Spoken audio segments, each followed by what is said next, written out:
Put yourself in the shoes of the DEA, FBI, and Interpol agents. For nearly 20 years, you've been chasing a ghost. Diego Castellano, a billionaire real estate mogul, celebrated philanthropist, speaker at world summits, donor to orphanages and cancer research, on paper, a saint. But behind closed doors? You know he's the mastermind of one of the most violent drug cartels in the Western Hemisphere. You've raided his warehouses. You've tapped every phone. You've buried agents who got too close. Yet somehow he always walks away, clean, calm, untouchable. Until one day, a single piece of intel slips through. His only daughter is missing, possibly dead. And for the first time, his perfect world shows a crack. That crack is where the DEA makes its move, using Maya Washington, a 26-year-old steelworker with no military background, no spy training, and one impossible mission: become close to Diego and bring him down from the inside. You don't want to miss this heart-racing story that pushes the limits of loyalty, identity, and justice. Before we dive in, don't forget to subscribe, like, and share this video. Drop your location in the comments. We love seeing where you're watching from. For almost 20 years, Diego Castellano lived two lives. The first life was the one people saw on the news. He was a famous businessman, a billionaire who owned high-end real estate in Mexico, Texas, and California. He wore clean suits, donated millions of dollars to schools, churches, and hospitals, and gave speeches about helping the poor. He opened housing projects for immigrants, fed the homeless, and even helped pay for surgeries in small villages. People called him a saint. He was praised by reporters in both the US and Mexico. He was invited to charity events with mayors and governors. That was the Diego everyone saw. But behind the nice smile and the shiny buildings, there was another side, a darker side. The FBI believed Diego was the head of a huge drug cartel, the kind that moved weapons, drugs, and people across borders, but they could never prove it. His nickname inside law enforcement was El Fantasma, which means the ghost in Spanish. That name wasn't just for fun. Diego never showed up in pictures with known criminals. He didn't make phone calls to drug dealers. His hands were clean. If someone talked too much, they vanished. If a building got searched, the records disappeared. No one had seen Diego at a crime scene. And even though hundreds of people had been arrested in cases connected to him, none of them could give up any proof. Some were too scared. Others just didn't know anything at all. Diego built his empire with silence. The few who got close were either loyal or gone. The FBI tried for years to catch him, but every case fell apart. So in 2014, after another failed operation, the agency created something new. A special task force, made just for him. They called it Operation Silent Crown. The team was small but powerful. It included the DEA, the FBI, and secret tech experts who worked on deep tracking. The goal was clear: take down Diego Castellano and everything connected to his drug empire. The man chosen to lead it was Special Agent James Coulter, a senior FBI officer with nearly 2 decades of experience working against Latin American drug lords. Coulter was known for being quiet, smart, and never giving up. He had tracked cartels in Colombia, helped shut down parts of the Sinaloa network, and worked side by side with international teams in Spain and Brazil. But Diego was different. He wasn't like the other bosses. He didn't flash his money. He didn't post on social media.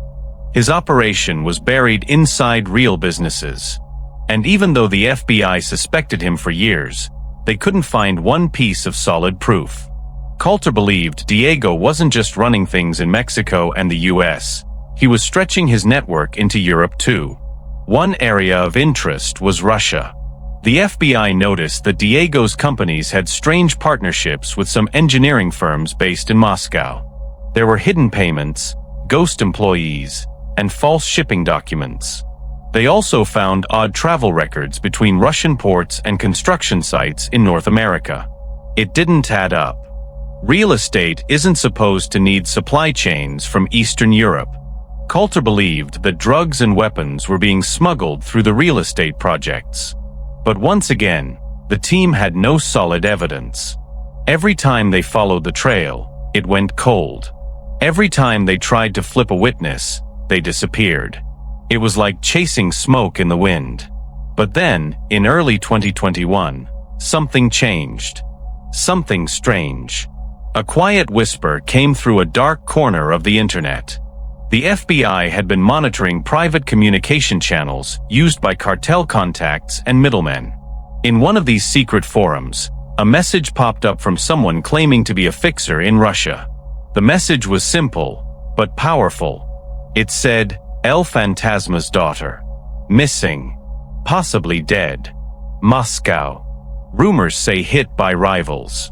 No body found. Diego silent. The task force froze. Until that moment, they didn't even know Diego had a child. His private life was locked down tighter than any politician or movie star. He never spoke about family. No wife, no kids, no photos. The idea that he had a daughter, and that she was missing, shocked everyone. At first, they thought it could be fake. A setup. But the source seemed legit. Coulter ordered a deeper investigation. If it's true, he said, then we've finally found his soul. That's when everything started to move in a new direction. They didn't have a name, or an age, or even a real photo at first. Just pieces. The leak claimed the daughter was in her 20s, living in Moscow for school under a fake identity. She may have been poisoned, or kidnapped, or worse. Some said a rival cartel boss, Antonio Ruiz, had something to do with it. Others thought she may have just vanished on her own. But what stood out most was this: Diego never told anyone. Not even his closest men. The leak said he kept the news of her disappearance private, hidden even from top-level allies. No revenge hits. No public mourning. Nothing. It was like he buried the pain inside himself and went on smiling. That silence told Coulter everything he needed to know. A man doesn't hide something like that unless it hurts, he said. This is our crack in the wall. Now the mission had a new angle. They weren't just looking for a kingpin anymore. They were looking for a father. If Diego had a daughter, and she was gone, that could be the only real weakness he had. Cartel bosses don't care about arrests. They don't fear prison. But they fear love. They fear loss. And if Coulter could understand what this daughter meant to him, maybe he could use it. The team began working on identifying her. They scanned Russian university databases, visa applications, embassy records, and flight logs. It was like looking for a ghost. But after months of connecting dots and comparing photos, a picture finally started to form. A girl, around 25 years old. Olive skin. Curly hair. Speaks Spanish and English. Seen in hospital records for a broken leg. Always wore a silver crescent moon necklace. There were no confirmed names. But she existed. They were sure of it. They gave her a temporary name, Isabella Castellano. A girl in the shadows. Possibly born in Mexico. Possibly raised in the US, then moved to Russia under fake documents. Coulter believed Diego kept her far away to protect her from cartel wars. But in the end, the cartel world touched her anyway. She vanished. And Diego, the cold-hearted ghost, had finally lost something he couldn't replace. Coulter's team knew that a man like Diego wouldn't cry in public. He wouldn't even show his pain to his friends. But it would live inside him. It would eat away at his armor. The question was, how do you reach it?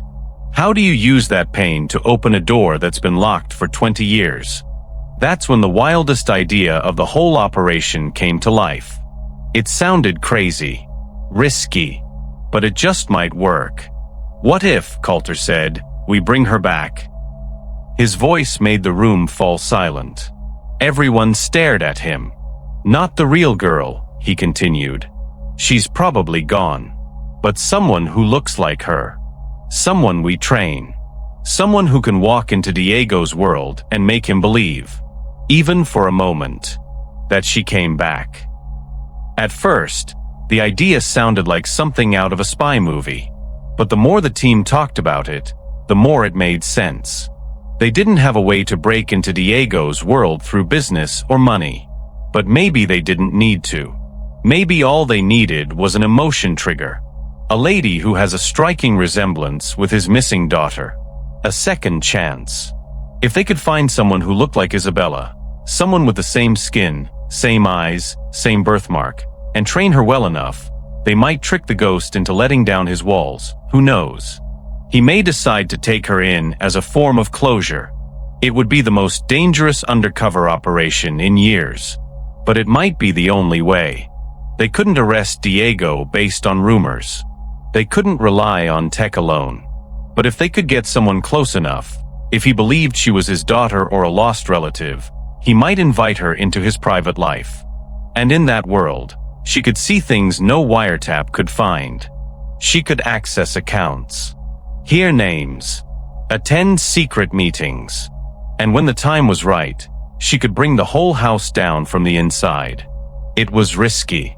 It could fall apart at any moment. But it was their best shot. The plan was born. The mission had a new name. The daughter would rise from the shadows. And the ghost would finally make a mistake. While the FBI team rushed to build their ghost plan, another small team began a different job, one that needed eyes, patience, and high-level computer skills. They had one clear goal: find someone in the United States who looked like the missing girl from Russia. This girl, believed to be Diego Castellano's only daughter, was gone without a trace. No body, no photos, no grave. Just a face, rebuilt from grainy images and embassy records. The team used facial recognition software to search through thousands of driver's licenses, passport applications, medical records, and school photos. The process was slow and painful. They reviewed over 1,000 possible matches, but each time, something was wrong. The skin tone didn't match. The nose was off. The eyes were too narrow. Or the person had a criminal past. Weeks turned into months. Hope was fading, until one afternoon, a name popped up on the screen. Her name was Maya Washington. She was 26 years old and lived in Detroit, Michigan. She worked at a local steel plant and had no family. At first, she didn't seem like much, just another hardworking woman trying to make ends meet. But when the facial scan ran her DMV photo through the system, the match was almost perfect. A 96.4% resemblance to Isabella Castellano. Her features were nearly identical. She had the same skin tone, the same deep brown eyes, the same full lips, and even a crescent-shaped birthmark on the side of her neck, just like the one spotted in the Russian hospital footage. Everyone in the FBI room went silent. They pulled up her work history, health records, and school background. The more they read, the more it all fit. Maya had no criminal history, no family to interfere, and no idea who Diego Castellano even was. She was the ghost they needed. Maya's life had never been easy. She was born in Houston, Texas, to a mother who disappeared days after giving birth. Her birth record said father unknown, and she was placed into foster care before her first birthday. Over the next 12 years, Maya bounced from home to home, never staying in one place long enough to feel safe. She learned to keep to herself, to stay quiet, and to work hard. When she turned 18, she left the system and moved north, looking for a better life. Detroit offered work, even if it was dangerous. She found a job welding at a steel plant, where she worked long hours in hot conditions. Her boss, Mr. Halston, was harsh and openly racist. He often gave better shifts to others and made rude comments about her being mixed. Maya never complained. She kept her head down, collected her paycheck, and went home to her one-bedroom apartment. She wasn't rich. She didn't have fancy clothes or a big family dinner on Sundays. But she was proud. She paid her rent on time, bought her own groceries, and didn't rely on anyone. She read books on her lunch breaks, mostly about space and science. She had a calm voice and didn't argue with people, even when they were wrong. She kept a small photo on her dresser, not of family, but of a mountain in Mexico she'd seen once in a magazine. She dreamed of seeing it one day. Maya didn't know her life was being watched by a group of agents sitting in a room full of computers. She had no idea that her face, her birthmark, and her quiet strength had just made her the center of a government mission to catch one of the most wanted men in the world. Everything was about to change. The team brought in senior DEA agent Carla Medina, one of the agency's best undercover specialists. She was smart, bold, and calm under pressure.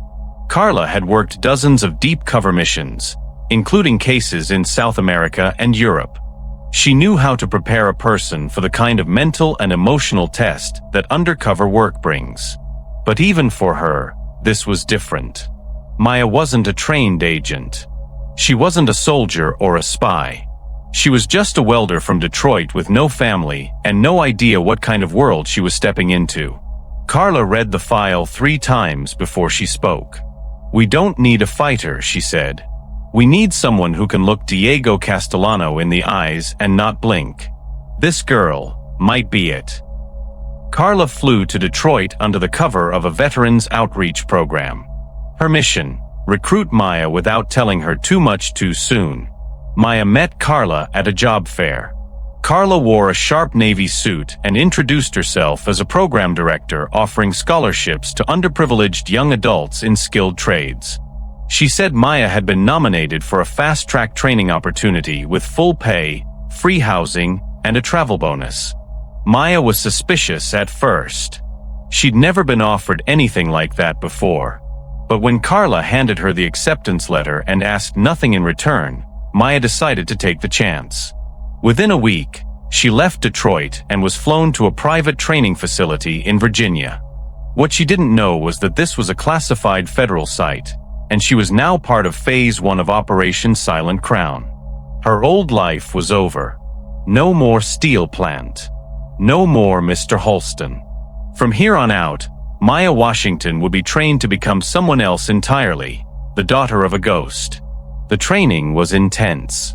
Carla didn't lie to her, but she didn't tell the whole truth either. She said the government was preparing her for a special placement in a foreign intelligence operation. At first, Maya thought she was being trained for security or logistics, but the lessons were different. She was taught how to walk in heels, how to speak in a soft Mexican accent, how to read people's facial expressions, and how to respond to emotional triggers without breaking character. She was given a new name, Elisa Maya Guerra. In this new life, her mother had died young, and her grandmother raised her. She was bilingual, talented in construction design, and eager to reconnect with her Mexican roots. The team gave her a fake medical file, a passport, a social media history, and a deep background story that would hold up under serious investigation. Every detail was carefully built. Maya also had to learn about the real Isabella Castellano, the girl she was now becoming. She was shown old videos, school photos, and letters taken from hidden sources. She studied the way Isabella smiled, the way she tilted her head when thinking, and the way she rubbed her thumb when nervous. It was like studying a ghost, trying to breathe life into someone who no longer existed. Maya struggled at first. She had no acting background. Sometimes she broke down during memory training, confused about where her real life ended and the fake one began. But Carla stayed close, helping her through each wall. "It's not about being perfect," Carla told her. "It's about being believable." Over the months, Maya's confidence grew. She started answering to Elisa without flinching. She could repeat full conversations from Isabella's life without missing a word.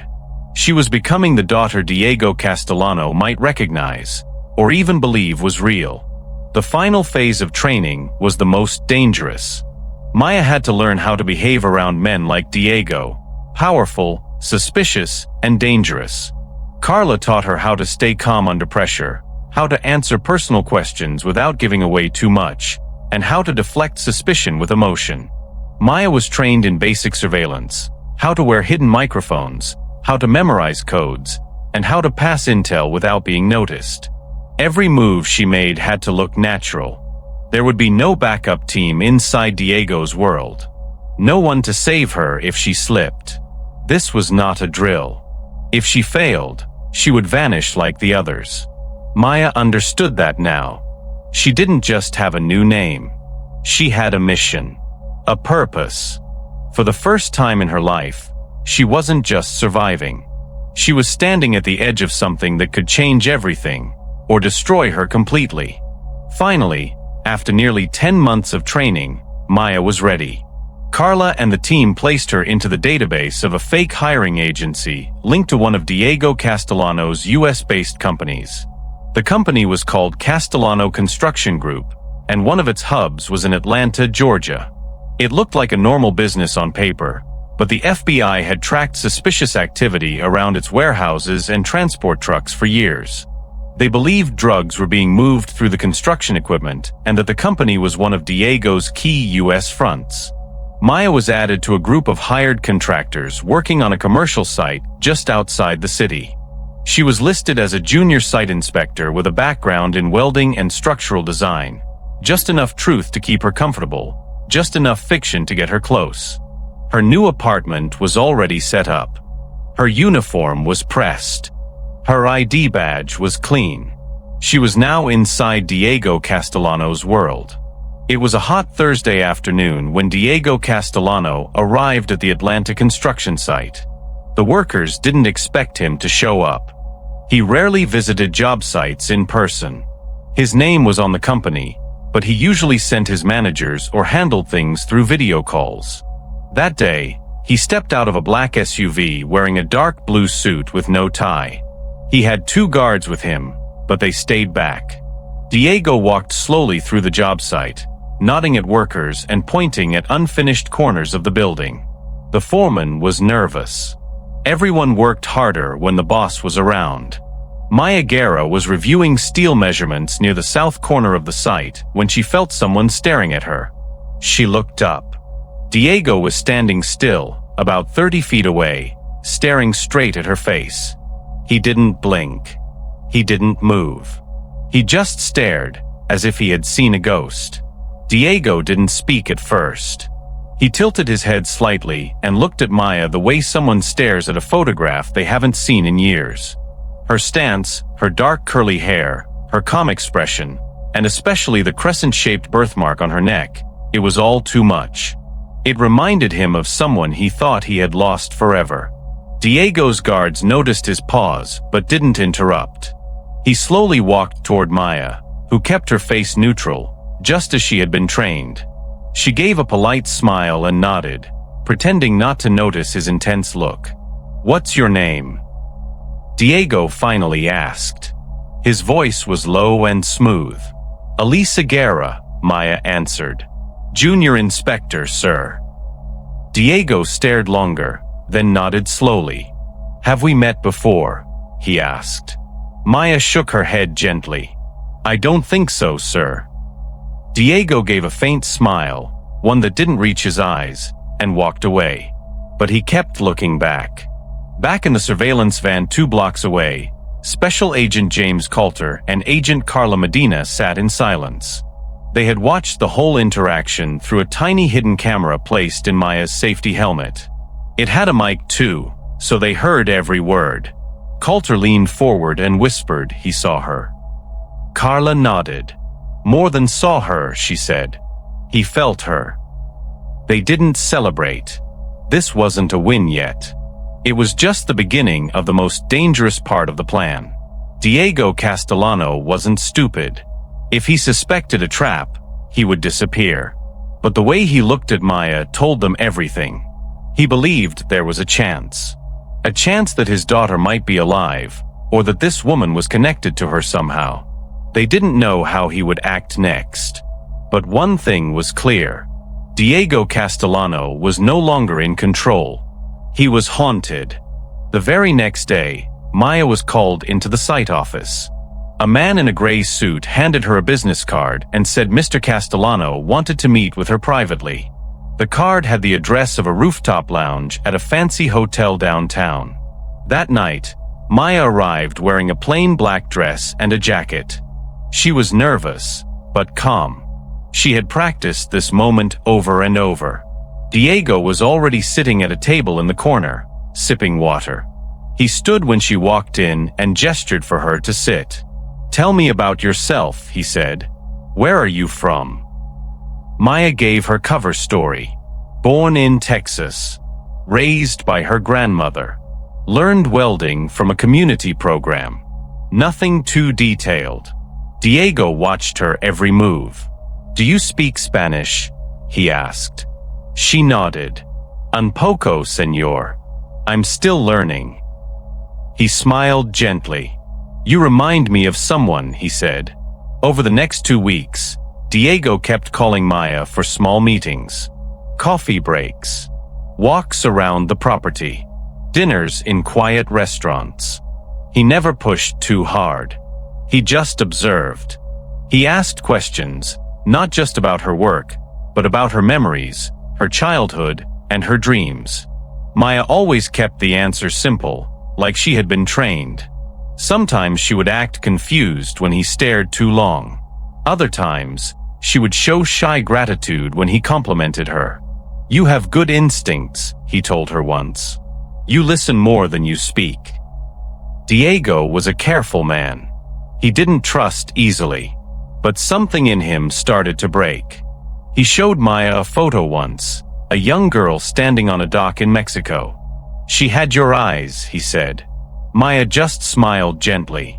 She didn't ask who the girl was. She didn't have to. She knew. It was Isabella, the real one. One evening, Diego called her into his office trailer at the job site. It was quiet. Just the two of them. He stood by the window, staring at the rain falling on the unfinished building. "You remind me of someone I lost," he said. His voice was low. "A long time ago." Maya didn't say anything. She stood still. Then Diego turned around. "Would you be open to something different?" he asked. "I have another company. A private security group. We train our best people there. I think you'd fit." Maya nodded slowly. "Yes, sir. If you think I'm ready." Diego smiled. "I'll send someone to pick you up tomorrow." That was it. Maya had passed the test. He didn't care if she was his daughter or not. She reminded him enough to want her close. He was going to bring her inside. And once he did, the real operation could begin. That night, Coulter and Carla watched the footage and listened to the audio. "He took the bait," Carla said. Coulter didn't smile. "That means we're in the deep now." The next day, Maya was picked up in a black SUV and driven to a building outside the city. Inside, she was shown a sleek training room filled with screens, lockers, and armed guards. Diego's private security firm wasn't listed on any public record. It was off the books. A secret operation used to protect his interests. Maya was introduced as a new operations assistant. She was given access to floor plans, staff schedules, and encrypted tablets. She didn't ask questions. She just observed. Everything was logged in her memory. She knew Coulter and Carla were watching. Every word she said. Every room she entered. They had audio in her jacket, a tracker in her shoe, and a hidden camera inside the ring she wore.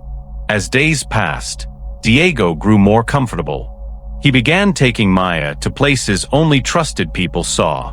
There were safe houses in quiet neighborhoods with blackout curtains and hidden rooms. There were private meetings with men who spoke in whispers and carried briefcases. Once, she was taken to a large home with no address, a compound outside Atlanta where armed guards stood at every gate. Inside, there were stacks of paperwork, digital maps, and marked routes between Mexico and the US. Maya took mental notes. Every name, every code, every face. She played her role well, loyal, quiet, and grateful. Diego would sometimes ask her questions only Isabella could answer. Maya answered carefully. When she didn't know, she would pause and look down, as if the memory hurt too much to speak. That pain, real or not, made Diego even more convinced. He didn't just like Maya now. He needed her near him. Diego's trust had limits, but with Maya, those limits were changing. He took her to private dinners with people close to his business. He asked for her opinions on building layouts and site safety. One night, he took her to a private compound with a long tunnel beneath it. "This place keeps secrets," he said with a smirk. Maya smiled politely, but inside, her heart was racing. Every step she took brought her deeper into the world the FBI had tried to enter for decades. She saw how Diego moved shipments, how he coded his accounts, and how he picked which cities to operate in. He used real estate as a shell, just as Coulter had suspected. And now, Maya was standing in the middle of it all, trusted, watched, but not yet exposed. The deeper she went, the more dangerous it became. One wrong move, and she'd vanish just like the real Isabella. Back at headquarters, Agent Coulter gave new orders. "We move now," he said. "We set up teams everywhere he takes her." The FBI and DEA started placing surveillance teams in hotels, backrooms, and parking lots near Diego's known spots. But they couldn't look like agents. These teams were disguised as janitors, bar staff, cooks, and valet drivers. They planted tiny cameras in coat hangers, restroom signs, and even ceiling tiles. They bugged meeting rooms and placed trackers in Diego's favorite car. Everything was live-streamed to the task force. Every word Diego said to Maya was recorded. Every location she entered was marked on digital maps. Maya was no longer just a tool. She was a doorway. And behind that door was the truth they had chased for nearly 2 decades. By the time Maya had spent 3 weeks inside Diego Castellano's inner circle, she wasn't just pretending to be trusted, she was trusted. Diego treated her like a personal assistant, asking for her to join him during private calls and letting her review company blueprints. He claimed she had a good eye for details, but Maya knew better. He wasn't testing her skills, he was watching her, searching for signs of something he had lost. But the deeper she went, the more cracks she started to see in the polished world around him. One afternoon, Diego asked her to scan through a folder of old construction plans. They were blueprints from a development in Phoenix. Maya nodded and took them home for review. What she found stunned her. Embedded deep inside the digital files were encrypted layers, almost invisible. These were not regular blueprints. Hidden behind fake cement orders were coordinates, shipment logs, and coded delivery notes. Maya had been trained for this. She copied the files to her secure drive, removed traces of her access, and returned the originals untouched. That night, she sent the drive through a hidden channel to Special Agent Coulter. When the files were opened at the task force headquarters, the room fell silent. The plans showed clear signs of cartel activity. They weren't just hiding money inside real estate. They were moving weapons and drugs through the material supply lines, steel shipments, copper wire orders, even concrete mixers. It was genius and horrifying. These shipments traveled from Mexico to Arizona, then got split across the country under false names. Maya had found a key to the heart of Diego's empire, but unlocking it meant she was getting closer to something deadly. Every new discovery put her in more danger. And Diego wasn't the only one watching her now. Others had started to notice her face, and they weren't smiling. At the Atlanta site, Maya worked closely with a senior foreman named Tommy Brennan. He was a tall, red-faced man in his late 40s, with a strong southern accent and a habit of spitting every few minutes. From the first day, Tommy didn't like Maya. He called her the pretty inspector in front of the workers and often made rude jokes about her skin color. "Half this, half that, what's next?" he'd laugh. Maya ignored him, just like she was trained. But what she didn't know at first was that Tommy wasn't just mean, he was dangerous. Tommy wasn't truly loyal to Diego. Years ago, he had worked with Antonio Ruiz, a former partner of Diego's who had since become a rival. When Antonio lost power in the West, he began planting loyal workers inside Diego's operations. Tommy was one of them. And when Tommy saw Maya's face up close, he started making calls, quiet ones. Tommy had seen Isabella Castellano once, years ago, during a meeting in Mexico. He remembered her clearly, especially that mark on her neck. When he saw Maya, he froze. He didn't believe in ghosts, but this one made his skin crawl. He knew Isabella was dead. Everyone did. She had been gone for years. So how could this girl look exactly like her? Tommy didn't report it to Diego. Instead, he called one of Antonio Ruiz's lieutenants and explained what he saw. "She looks like the dead girl," he whispered.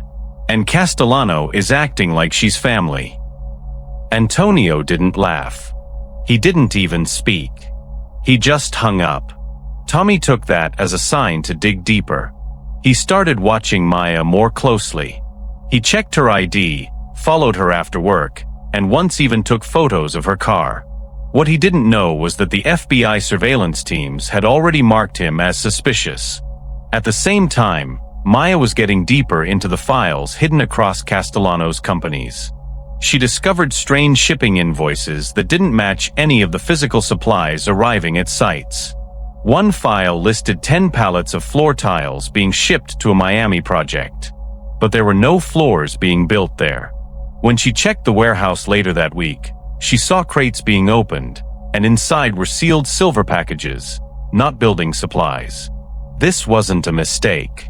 It was a smuggling route. Maya memorized the license plates, the crate numbers, and the drop-off location. She uploaded everything using her secure channel. What she didn't realize was that this particular shipment was under Diego's highest protection, and someone else was already watching the site. That night, 2 workers tried to hijack the truck and steal the contents. The ambush failed, but it triggered a massive alert within Diego's crew. Everyone was searched. Everyone was questioned, including Maya. The questioning didn't last long. Diego personally vouched for her, and the crew backed off. But the tension changed. Workers stared longer.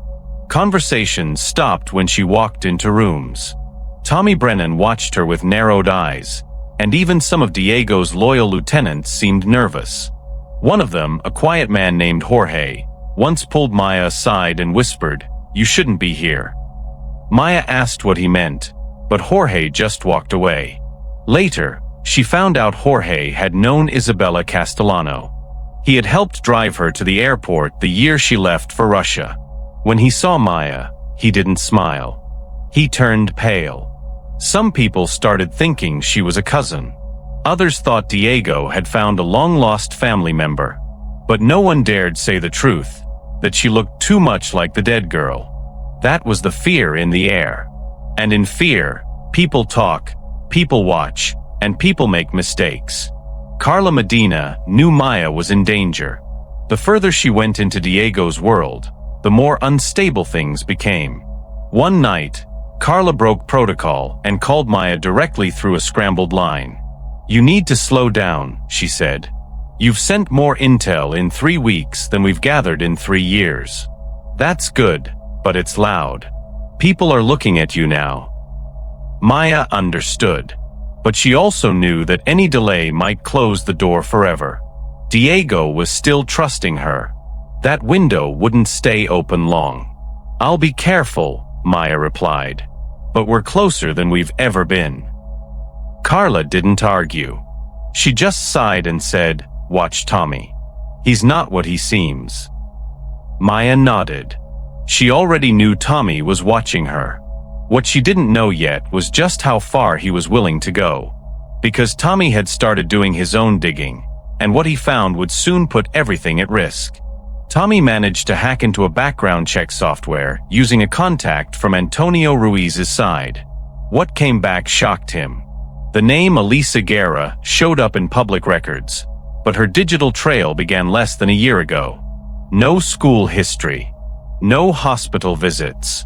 No bank accounts before a certain date. Tommy printed the file and stared at it. "You're not who you say you are," he muttered. The next day, he followed Maya after work and snapped photos of her talking to a man in a coffee shop. The man was actually an undercover DEA field agent, but to Tommy, it looked like a secret meeting. He sent the photos and the report straight to Ruiz's people. That night, Coulter's team intercepted the data packet through their tracking software. "We've been compromised," Coulter said. "We need to pull her out."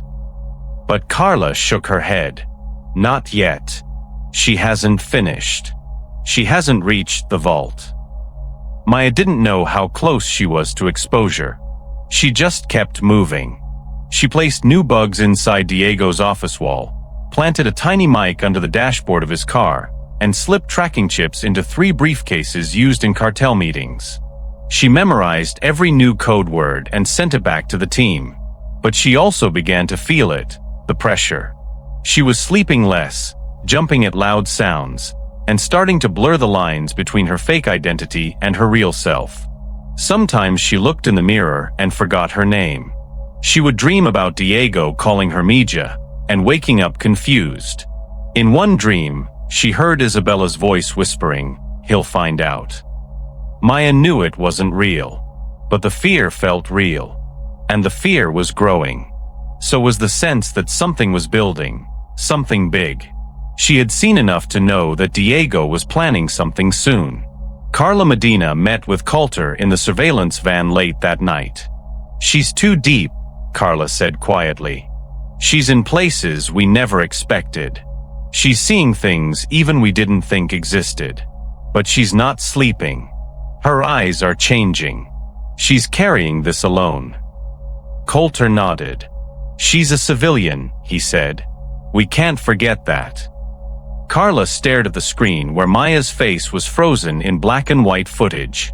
"If we don't get her out soon," she said, "we may not get her out at all." One morning, Maya didn't expect the plane. A black private jet was waiting for her at a small airport just outside Atlanta.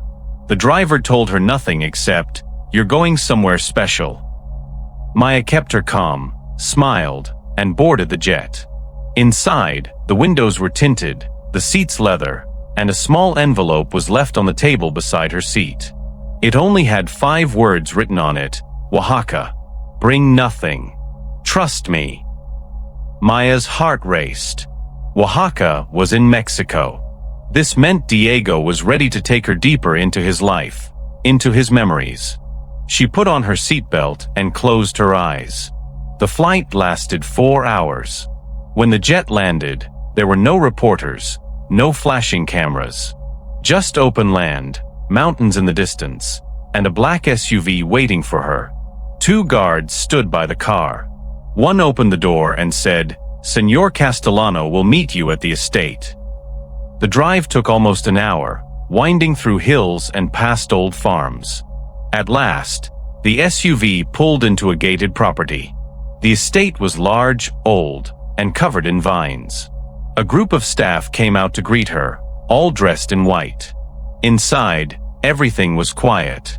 The walls were lined with paintings and old family photos. Diego was waiting in a garden, sitting on a bench under a giant tree. He stood when he saw her and smiled, but this time, his smile didn't look strong. It looked tired. "This is where I grew up," he said softly. "Before the noise, before the money."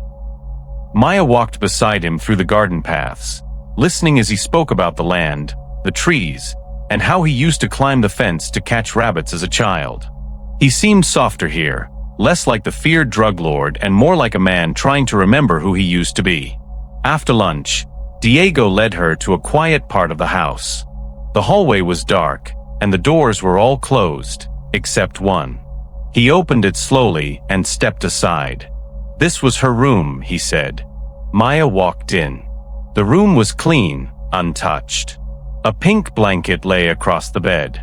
There were books on the shelf, dolls lined up on a chair, and posters on the wall. The air smelled like lavender. "I kept it this way," Diego said behind her. 10 years. I couldn't change anything." Maya's heart ached. She wasn't Isabella, but she was standing in Isabella's world. Diego walked in and sat on the edge of the bed. They said it was a mistake, he whispered. Wrong place, wrong time. A fight between two men who didn't care who they hurt. I sent her away to keep her safe.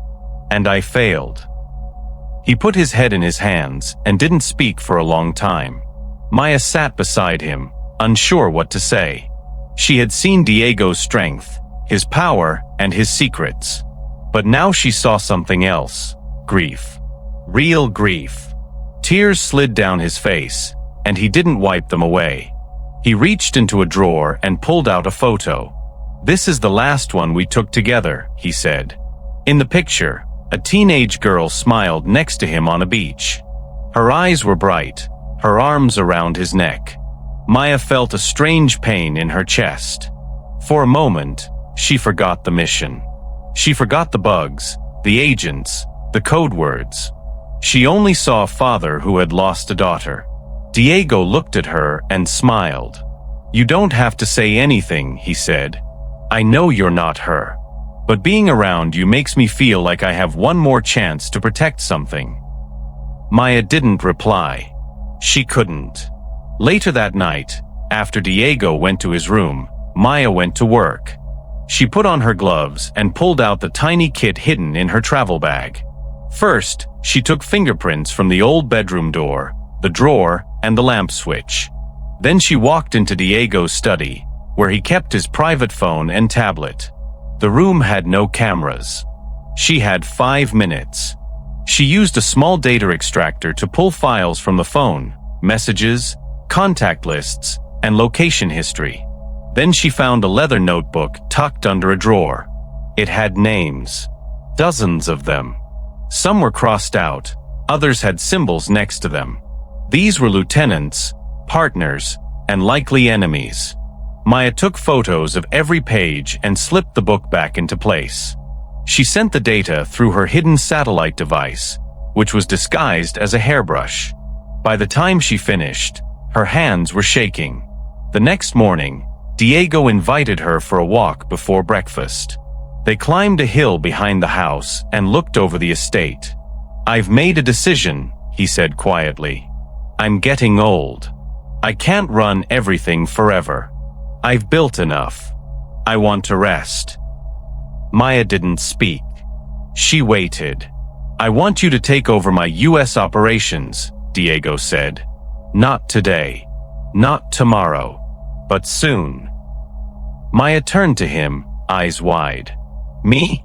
She asked, trying to sound surprised. Diego nodded. You're smart. You listen. And more than anything, I trust you. He looked out over the hills. Maybe I'm wrong. Maybe I'm being stupid. But if I'm right, then I get to fix something before I go. Maya nodded slowly. Inside, alarms were going off in her head. If he gave her control, that meant access to everything. But it also meant she was no longer just pretending to be close. She was close. Back in Atlanta, Special Agent Coulter and Agent Medina were preparing the final phase. He's naming her his successor, Carla said. If we move now, we can take them all. Coulter nodded, but looked uneasy. She said she needs more time, he replied. There's one more shipment coming through Veracruz. If she gets us those coordinates, we shut down the entire southern route. Carla frowned. She's already too deep. Every hour she stays, we risk losing her. Coulter didn't answer. He looked at Maya's photo on the screen and sighed. Give her 2 more days. Back in Oaxaca, Maya was preparing for a party Diego was hosting. It's a small gathering, he said. Some old friends, business partners. Maya had seen this before. These were not just friends. This was a cartel circle. That night, she wore a red dress and kept her calm as she entered a large hall filled with music, laughter, and danger. The party was more than a celebration. It was an initiation. Halfway through the night, Diego stood and raised a glass. I want to introduce someone very important, he said. Someone I trust with my future. Maya felt every eye turn toward her. Diego took her hand and pulled her forward. Elisa Guerra, he said proudly. My most loyal partner. A few men clapped. One did not. In the back, Tommy Brennan was watching, his arms crossed. Maya caught his glare. He knew. After the toast, a woman handed Maya a ceremonial bracelet. For loyalty, she said. Maya hesitated. In that moment, she almost forgot which name to answer to. She almost said Maya. But she smiled, took the bracelet, and nodded. The room cheered. No one noticed her slip. But Tommy did. He left the room a minute later and made a phone call. The person who answered was Antonio Ruiz. And Tommy had something to say. The sun was just coming up over the hills of Oaxaca when Antonio Ruiz made his move. His men had been waiting in silence outside a motel in El Paso, Texas. Inside, Agent Carla Medina had just finished her secure call with Washington when the door burst open. 5 armed men stormed in. She fought back, but there were too many of them. They hit her, tied her hands, and dragged her out. Ruiz didn't want her dead. Not yet. He wanted a message delivered, one that would tear Diego Castellano apart. They drove her for hours, blindfolded, until they reached a ranch near the border. There, Ruiz waited. He had a camera set up already. He sat Carla down in a chair, turned the lights on, and pressed record. Tell him the truth, Ruiz said. Tell him who she really is. Or I will. Carla stared at the lens and said only one word, Maya. The video Ruiz sent to Diego was less than 2 minutes long, but it felt like a lifetime. In it, Carla was shown tied to a chair, bruised but alive. The camera cut to grainy footage, Maya during DEA training. Running, shooting, learning. Her face was clear. Her name was listed below it, Maya Washington, deep cover asset. Ruiz's voice came next. Your ghost is a ghost. She was never yours. The message hit like a bullet. Diego stood alone in his Oaxaca study, staring at the screen. He didn't speak. He didn't cry. He simply sat down in silence. For 10 minutes, he didn't move. Then he got up, opened a drawer, and took out a gun. Maya was in the garden, watering a small tree Diego had planted in memory of his mother. She saw him coming and smiled. But the smile faded when she saw the weapon in his hand. Who are you? Diego asked, voice shaking. Maya stood still. Her heart pounded. Please, just let me explain, she said. Explain what? Diego shouted. How you lied. How you walked into my life like a shadow of my daughter and made me believe she was still here. Maya stepped forward. I didn't know her, she said, but I knew what she meant to you. I was trained. They used me, but I didn't plan to care. I didn't plan to feel anything. And I do. Diego's hand trembled. His finger was near the trigger. Then slowly, his arm dropped. The gun fell to the ground. I just wanted to believe, he whispered. He sat down on the stone bench and buried his face in his hands. I just wanted one more chance. Maya didn't move. She let the silence say the rest. There were no winners here. Just pain, lies, and the truth, finally out. As Diego sat frozen in grief, Antonio Ruiz's second move began. Armed men rolled into Atlanta and Oaxaca at the same time. Their targets were clear: Diego's warehouses, drop points, and inner circle hideouts. Within hours, fires burned across 3 states and 2 countries. Trucks were stolen. Lieutenants were kidnapped. Banks that held Diego's laundered money were hit with cyber attacks. Ruiz wasn't trying to take control. He was trying to destroy everything. And in the chaos, Maya and Diego were left exposed. At the same time, across the world, Operation Ghostlight was launched. FBI, DEA, and Interpol teams moved in, using the data Maya had collected for months. Safe houses in Colombia, bank accounts in Switzerland, fake companies in Los Angeles. Every piece was connected. It was one of the biggest global raids in years. And it was working, but not without danger. In Oaxaca, Ruiz's men were already surrounding Diego's estate. Maya helped Diego to his feet. He was still in shock, but he wasn't running. "They're coming," Maya said. "Both sides." Diego nodded. "I won't fight," he said. "I've already lost everything." But Maya wasn't ready to give up. "We need to get to the safe room," she said. Now. Gunshots rang out as the compound gates were blasted open. Ruiz's men poured in. The guards tried to fight back, but they were outnumbered. Maya grabbed Diego's hand and pulled him down a hidden hallway behind the study. Inside a stone cellar, she found a keypad. She typed in the code Diego had once shown her by mistake. The door opened. Inside were monitors, emergency gear, and thick steel walls. They stayed quiet as the cameras showed the chaos outside. Fires. Blood. Screams. Maya's earpiece buzzed. "Ghostlight is live," Coulter's voice said. "Hold tight. We're coming." The siege lasted an hour. Agent Medina, still injured but alive, had been tracked by a drone signal. The FBI stormed the Texas ranch where she was held. Shots were fired. One agent was hit. Carla was pulled out, bleeding but breathing. She was rushed into surgery. Meanwhile, in Oaxaca, helicopters arrived. DEA teams fast-roped into the estate as Ruiz's men retreated. Maya stepped out of the bunker, hands raised. "She's with us," a voice shouted. "Get her clear." Diego followed behind her, slow and calm. His hands were also up. "I don't resist," he said. "I never wanted this." Coulter himself walked up and placed cuffs on Diego's wrists. "You're under arrest for trafficking, laundering, and conspiracy," he said. Diego didn't blink. "I already lost everything," he repeated.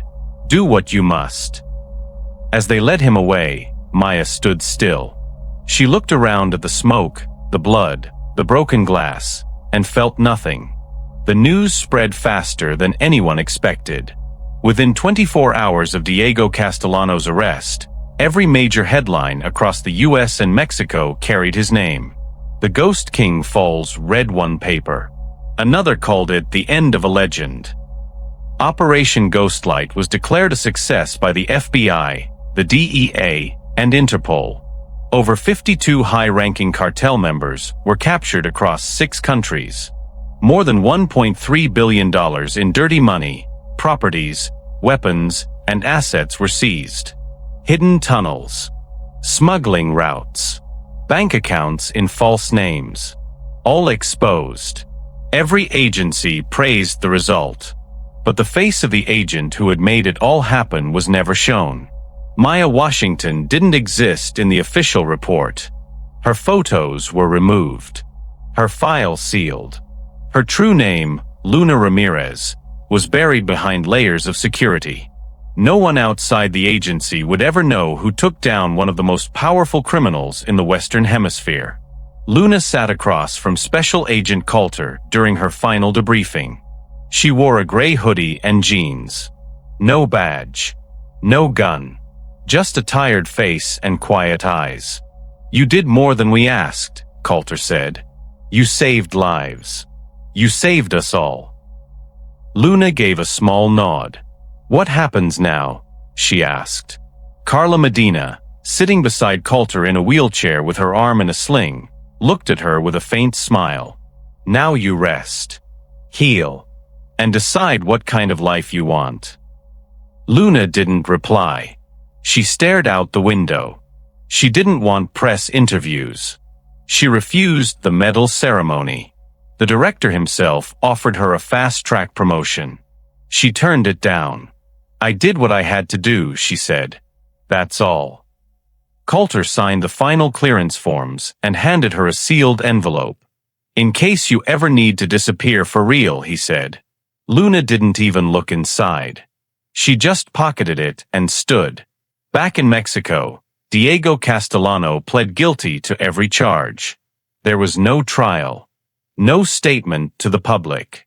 His lawyers made a quiet deal to avoid the death penalty. Life in solitary confinement without parole. The world would never hear his voice again. But behind the bars of a high-security U.S. prison, he was calm. No appeals. No demands. Just silence. When asked by the warden why he confessed, Diego simply said, "I had a daughter. I lost her twice." Meanwhile, in a safe house far from Atlanta, Pearl, the woman who raised Luna like her own, was placed under witness protection. Her name was changed. Her home relocated. The government offered her a quiet life in a quiet town. She asked for one thing only: make sure she's okay. Luna sent her letters, but never used her real name again. Even love was too dangerous now, especially for someone like her. 3 weeks after the raid, Luna walked through the gates of the prison. She had one visitor's pass. One purpose. A final step. A guard led her down a cold hallway until they reached a steel door. "You have 15 minutes, the guard said, then left. Diego was inside. He sat at a plain table, no shackles, no cuffs. Just him. Older now. Smaller. Alone. He looked up and saw her. His eyes didn't flinch. Luna walked in but didn't sit. She took something out of her pocket, a small silver locket. The same one Diego had given her in Oaxaca, thinking she was his daughter. She placed it on the table. Diego looked at it, then back at her. She didn't speak. Neither did he. 15 minutes passed in silence. When the door opened, Luna turned and left without looking back. Diego stayed seated, still staring at the locket, as if trying to find meaning inside something that no longer belonged to him.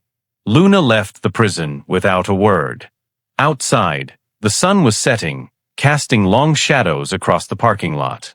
She got into a black car and drove away, past the gates, past the signs, and into the city. The world had moved on quickly. New crimes, new stories, new headlines. But Luna had no interest in any of it. She checked into a small hotel under a fake name. The room was clean. Quiet. She turned on the TV but muted the sound. The news anchor's lips moved, but Luna didn't care what they were saying. She sat by the window and watched the people below walk down the sidewalk, holding coffee, calling friends, laughing at nothing. Normal people living normal lives. She didn't envy them. She didn't pity them either. She just watched. It was her way of remembering what peace looked like. Something she might never truly have again. One morning, Luna packed a small bag and left the hotel. No forwarding address. No plan. She wore a long coat and a black baseball cap. Her hair was tied back. She carried nothing but cash, a phone with no contacts, and the same sealed envelope Coulter had given her. As she walked through the city streets, she didn't draw attention. She didn't try to hide. She was just another face in the crowd. A girl with brown eyes and quiet steps. People passed her without knowing what she had done. Without knowing she had once walked through fire and made it out. As she crossed the street, a child pointed at her and waved. She smiled back. For a second, that was enough. No cameras. No medals. No story. Just her. Her name was Luna Ramirez. But even that didn't matter anymore. She had become something else. A shadow who did what no one else could. The documentary closes on a shot of Luna standing at a bus stop. Rain begins to fall. She puts her hood up and looks at the city lights. The narrator's voice is soft, almost a whisper. In the end, the Ghost King was taken down by a woman with no name, no past, and no future anyone would ever read about. Her name was never Maya. And her story, vanished with the wind. The screen fades to black. Then, in silence, the final words appear. Case closed. Operation Ghostlight. Arrests, 52. Seized, $1.3 billion. Agent, undisclosed.